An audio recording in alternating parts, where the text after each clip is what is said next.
When a child has a diagnosis of autism, and if you're working at home, doing therapy, sending your child to school, and this whole day is full of a lot of activities, it's important to have a proper schedule in place. And that's what I want to discuss today in this video. My name is Reena Singh. I'm an occupational therapist. I've been working with kids who have a diagnosis of autism since the last 25 years. And I wanted to share what I have learned in the last few years about the schedule. So I met this family who came to see me, and this child would wake up. He was 5 years old. He would wake up in the morning, he would go to school. He would wake up and everything was done for the child, brushing teeth, everything was done for the child. He would go to school, and 8:30 the school started, 11:30 the child came back home. Now when the child came back home, the child did not come back home. Actually, when the school was over, from the school the child was picked up and taken for therapies, and then the therapies continued. Therapies were happening like 5 days a week, and the child would come back home by around 2:30, eat his the lunch. He was fed, rather the lunch was fed, and then he would go off to sleep because he was tired since morning. He's up, he wakes up at around 5:30, and then he goes down to play in the park because park is important. So they took him to the park, and then he would come back home by 7. Now 7 is the time when mother did therapies at home with this child, and then after that he would eat his dinner, and after that they would do some sitting tasks to work on puzzles, matching and all of it, and then he would go off to bed by 11:30. So this was what the schedule was like. And I was like, this child is little. As I said, he's very little. Every child needs a balance of structured and unstructured time, free time, leisure time, where the child is going to consolidate all that the child has learned. So if I was to design a schedule for your child, what I would work upon is that the child wakes up, and if it is possible, if there can be something like a morning routine.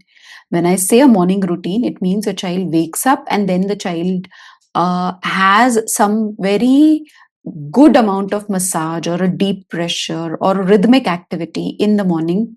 Maybe your child goes for a walk to a park for like good 20-25 minutes. So that's what happens in the morning. This kind of a morning routine is super important.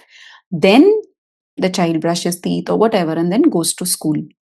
Even when the child is brushing his teeth, taking a bath, eating his food, see, the aim is, yeah, therapy is important, but more than that, the ADL, that is activities of daily living, are super important. What are ADL? ADL is sleep, eating, that the child eats on his own, dressing, child wears his clothes on his own, grooming, which means the child would wash his face, clean, blow nose, wash hands, after eating. So all the kind of grooming. So eating, dressing, grooming, bathing, okay, and toilet activities, which means going to the urine and also passing uh, potty. All of this is super important, and child needs to actively engage in these kinds of activities, which means that if the child has to go to school, and that is obvious, and I know mornings are rushed up, I know if your child is going to school in the morning, yes, it is difficult. But if this morning routine could be slow instead of rushed up, if it can be like slow and easy, the child wakes up early, there are those massages, there is this work that the child brushes. And again, if the child is little, not the whole thing, but at least the 50% of the activities of daily living. If a child is very little, 20% of the activities of daily living. So if it's brushing teeth, you give the brush, child may just bite onto the brush, but child is holding and child is doing it. Breakfast, maybe if you're eating what you call paratha, or whatever that the child is eating, poha, whatever, the child at least participates 20%. 80% you do for the child, but the child has to actively participate in all of these activities of daily living. Because, finally, the aim of therapy is that the child is independent in function. I mean, what we want is function, and the function is first achieved in ADL. Yeah. So, anyway, so the first thing is, if it is possible, having a morning routine, it's very difficult, to wake up the child on time, you waking up on time. I get that. I've personally struggled and I know it's difficult. But if you can win the morning and if you can have that proper morning routine, which is a slow routine, not a rushed up, I remember when my son was little, to put him into the bus felt like, wow, big win. I could send him and everything was done fast, fast, cook, make tiffin. But then that stress is what child carries with him or her to school. So the aim is to slow down and have those slow mornings, you know, and have that sensory diet, have those deep massages in the morning. So that's what the morning routine would be like. Then the child goes to school. If a child doesn't go to school, and if the child goes to school in the afternoon, then I would do all this morning thing. And in the morning at around 11 o'clock or 10:30 could be your session where you are doing the sensory diet activities prescribed by your therapist. It can be swinging, it can be whatever that has been suggested to you. These activities are done at around 11 o'clock. I know of some parents who work with their kids for like 2 to 3 hours at one stretch, and I don't think that's the way to do therapy at home. It would be a good idea to have small 20-20 minute sessions, max 30-minute sessions, and then spread it out 2 to 3 times in a day rather than having a long session with lots of breaks. No, not a good idea. Also, in the session, when I'm working with a child, I would be very clear. Let's do platform swing first. Sometimes it's child led. And if it is child led, and if the child goes and sits on the therapy ball and bounces on the ball, then I would have 10 counts. Let's do 10 counts. If the child moves from ball to swing, from swing, he crashes, from crashing to sofa, he's all over the place. And we're like, that's therapy. No, I don't. So you need to provide a structure in the session. So, okay, let's do 10 bounces on the ball. Okay, let's do swinging for 10 counts, whatever, very basic. Okay, let's put 10 balls into the basket while we are swinging. So you have a very, very clear structure when you're doing your session. So the aim is to have that kind of an intervention session at around 10:30 or 11. That would be one part. Then again in the afternoon and then evening. So small sessions instead of big sessions. So that is one part of it. So if your child goes to school in the morning and is back home by 11:30 or 12 or whatever time, then once the child is back home, that 1 hour of time where the child is just given that time to unwind, to relax. It's unstructured. It's a free play time where the child chooses what he wants to do. It's not like, okay, the child is back home, let's do some activities with the child. Oh my God, I have to finish all activities. I would not, I would not have an agenda immediately when the child is back. After 1 hour, once the child is back and once his child is settled, then I start working with the child. So we did the morning session. We had like a slow morning. We had a good sensory diet. Child went to school. Child is back home. And there's this 1 hour of time where there is nothing much happening. And then the child is relaxing. Many a times, parents feel relaxing, which means is equal to screen time. So they're like, okay, my child is on screen and I'm going to watch a lot of screen. No, screen time is not actually relaxing. Uh, Listening to songs, yeah, that's one thing, but just watching and scrolling is not relaxing. So that is something that most parents tell me, that that's how I help my child to relax.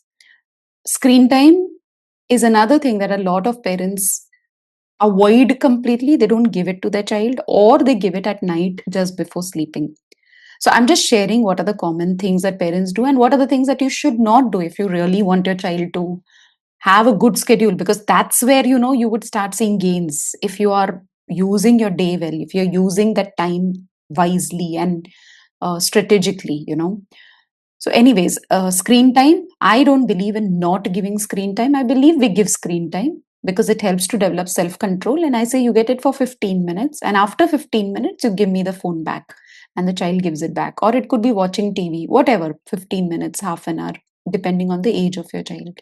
If you're doing co-watching, which means you are watching with your child and you're watching the screen together, that is even better because you're talking about it. But it's not necessary to have screen. My point is, if you're using screen, it would not be at in the evening or just before bedtime. It would be in the afternoon sometime, and there's a proper time that, okay, you do it for 15 minutes and it is shown on a clock, or it is shown on a sand timer or a visual timer. So that's what you would use, and the child would get screen time. But when a child is back home, if the child is given screen, that is not a way to relax. That is an unstructured time. It's a no demand time where you're not putting demands on your child. So that's part of it. Then the child has lunch, and then there's some time to again rest and relax. Okay. And in this time, if you want, you can do some sitting activities, some homework, some written work, whatever. If your child is beyond 4 years of age, 4.5, then sleeping in the afternoon. I know a lot of kids who sleep in the afternoon after 3 or 4 in the evening. They're beyond 4. See, till 4, yeah, kids are small, they need to sleep and rest. But beyond 4, 4.5, a child sleeping for 2 hours in the afternoon will affect the sleep at night. So it's not a good idea to let your child sleep in the afternoon if your child is beyond 4.5. And if your child wants to rest, 30 to 45 minutes or maybe an hour, but not for 2.5 hours. Not a good idea. So a lot of my kids who are beyond 4.5, they don't sleep in the afternoon, and parents work on sitting tasks in the afternoon. Say an hour after the lunch, at around 3:30 or 4, that's when they start working on the second session time, that 20-minute time or that 30-minute time where they're going to be working on the therapy principles or the therapy exercises, whatever has been suggested by the therapist. The vestibular, the proprioceptive, the tactile, that is all worked upon in the afternoon. Then again, there's a break time, unstructured time. So, that structured, unstructured, structured, unstructured, demand, no demand, demand, no demand. That has to be very beautifully balanced throughout the day. Yeah. So now it's around, say, 4 o'clock, 5 o'clock that you've done the activities with your child, only half an hour. And then there is a break time again. So child has snacks, tea, milk, whatever. If a child is on GFCF, whatever snack that the child has, fruit, and then it's time to go to a park. And then in the park, or some parents, so ideally, now this is another thing. A lot of people do studies and then go to a park. It will be a good idea to finish the park and then come back home and study, because the child will be able to focus better.